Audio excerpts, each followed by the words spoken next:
Chairman PTI Imran Khan का कहना है कि उनकी नए आर्मी चीफ के साथ कोई रिलेशनशिप नहीं है। बरतानवी नशरियाती इदारे को इंटरव्यू में इमरान खान ने कहा, हुकूमत अप्रैल में आम इंतखाबात करवाने पर मजबूर हो जाएगी।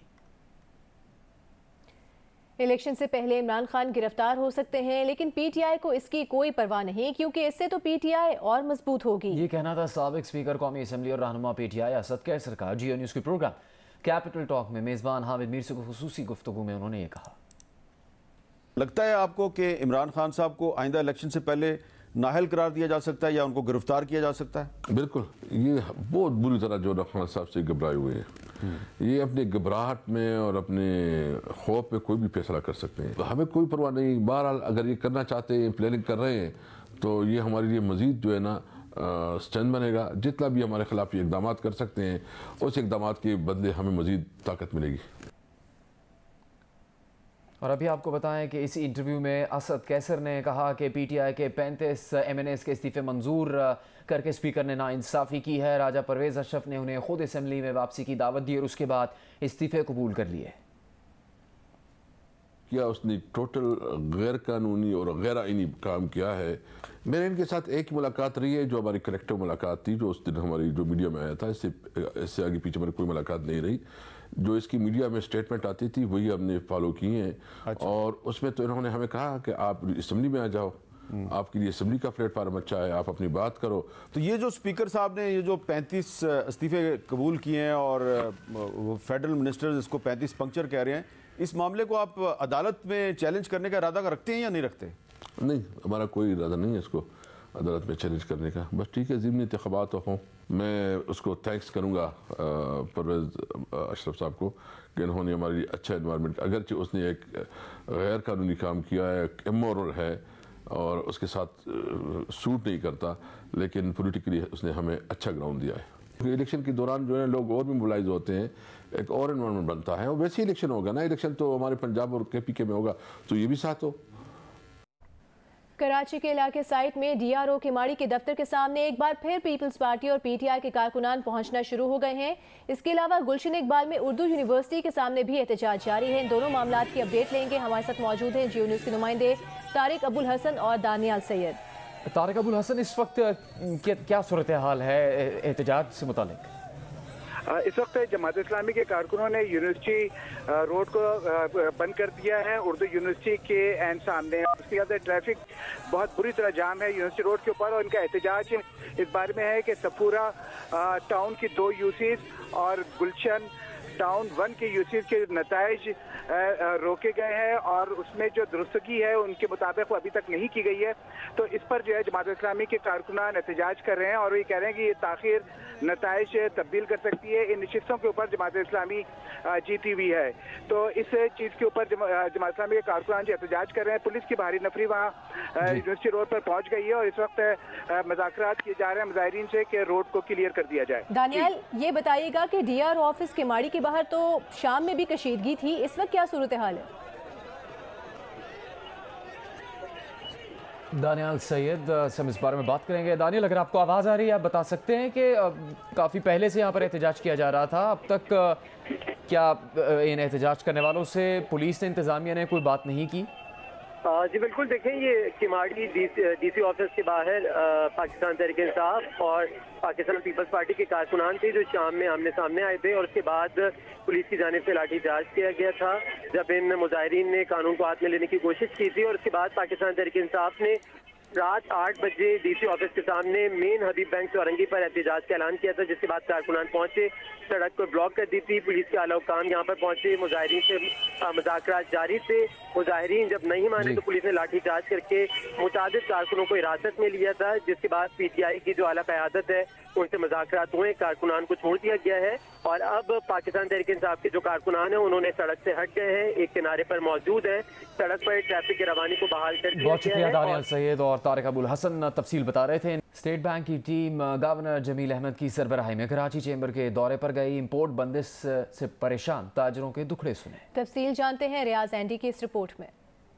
गवर्नर जमील अहमद की सरबराही में ऐवान तिजारत कराची पहुंची स्टेट बैंक की टीम की आमद पर एक ताजिर ने चैम्बर की चाबियां पेश करते हुए शिकायत की कि हालात मुश्किल तरीन हैं, आप मसाइल हल करके बताएं। ये कराची की ट्रेड इंडस्ट्री की चाबियां हैं मैं गुजारिश करूंगा कि ट्रेड और इंडस्ट्री आप चला लो, हमारे बस की बात नहीं।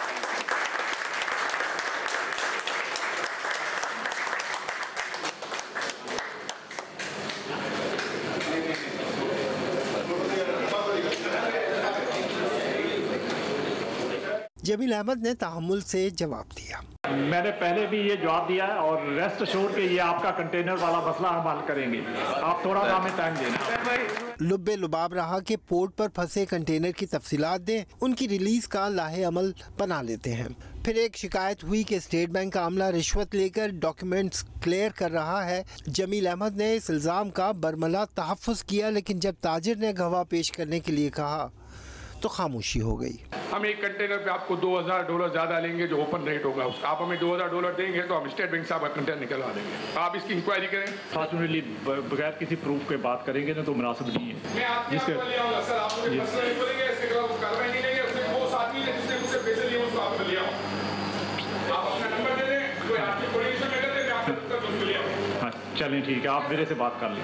कराची चैम्बर आए हर ताजिर का कोई ना कोई दुखड़ा था। गवर्नर स्टेट बैंक ने कहा कि इंपोर्ट्स कम की हैं, असर तो होगा, लेकिन अशियाए ज़रूरिया, दवाओं का खाम माल, तवानाई और बरामदी शोबे के खाम माल की फरहमी तरजीहात है।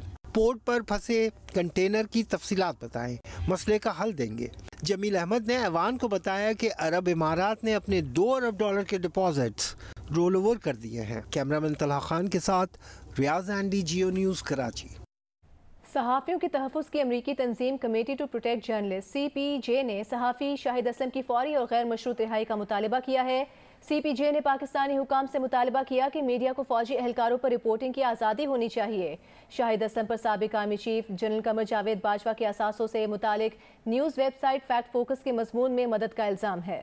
CPJ ने कहा कि फैक्ट फोकस के मुताबिक शाहिद असलम का उस मजमून से कोई ताल्लुक नहीं है। शाहिद असलम की गिरफ्तारी पाकिस्तान में सहाफ़ियों को दरपेश ख़तरनाक सूरत हाल की अक्कासी करती हैं। सहाफ़ियों की हिफाजत से मुतालिक पाकिस्तान के 2021 के कानून के तहत शाहिद असलम के हक़ प्राइवेसी का एहतराम किया जाना चाहिए। इसी पाकिस्तानी कानून के तहत ज़राए की राजदारी की ज़मानत का भी एहतराम किया जाना चाहिए।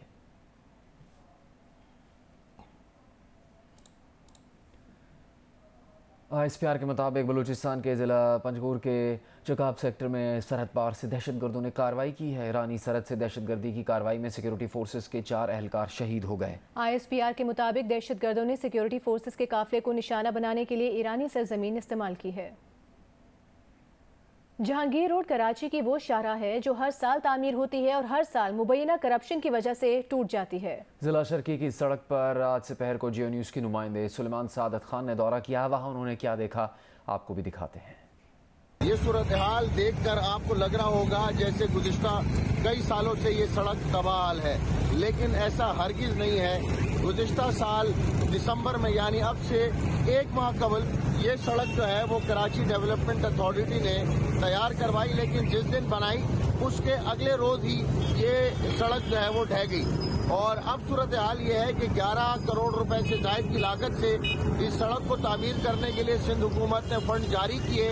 मुर्तज़ा वहाब की ज़ेरे सदारत या उनकी सरबराही में इस सड़क को तामीर करने का फैसला हुआ, सड़क तामीर हुई।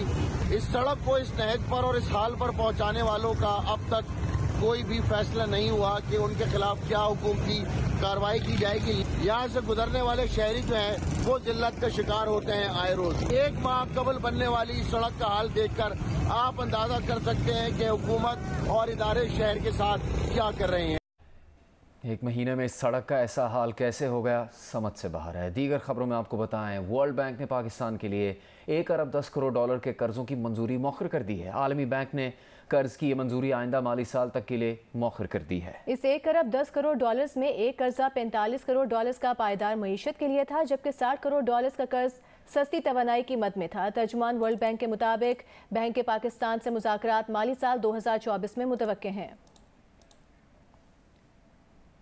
शिमाली बलूचिस्तान में बर्फीले तूफान के बायस निज़ाम ज़िंदगी मफलूज हो गया। कोशक टॉप पर दर्जनों छोटी बड़ी गाड़ियां फंस गईं। आज़ाद कश्मीर की वादी नीलम में भी शदीद बर्फबारी हुई।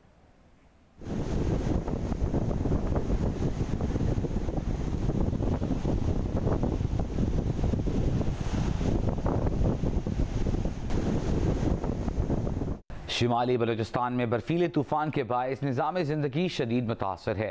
कोशक टॉप, शीलाबाग, किला अब्दुल्ला, तोबा चकजई, तोबा काकड़ी, कान में तरजई, मुस्लिम बाग, वादी ज़ियारत और मुल्हिका इलाकों में शदीद बर्फबारी का सिलसिला जारी है। शदीद बर्फबारी के बायस लोगों को मुश्किलात का सामना है। कोशक टॉप पर कई किलोमीटर के इलाके में बर्फीले तूफान में छोटी बड़ी गाड़ियां फंस गईं। डायरेक्टर PDMA फैसल यूसुफजई का कहना है कि क्वेटा चमन शाहराह कोशक टॉप पर स्नो इमरजेंसी नाफिज कर दी गई है। गाड़ियों को निकालने के लिए रेस्क्यू ऑपरेशन जारी है। क्वेटा चमन शाहराह को हर किस्म की आमदरफ्त के लिए गैर मुअय्यना मुद्दत तक बंद कर दिया गया है, जबकि सड़कों पर नमक का छिड़काव भी किया जा रहा है। उधर आज़ाद कश्मीर के सयाहती मकाम वादी नीलम में शदीद बर्फबारी और सर्दी के बावजूद पोलियो मुहिम जारी है। टोबा टेक सिंह, भक्कर समेत पंजाब के मुख्तलिफ शहरों में हल्की और तेज बारिश से सर्दी में मजीद इजाफा हो गया है।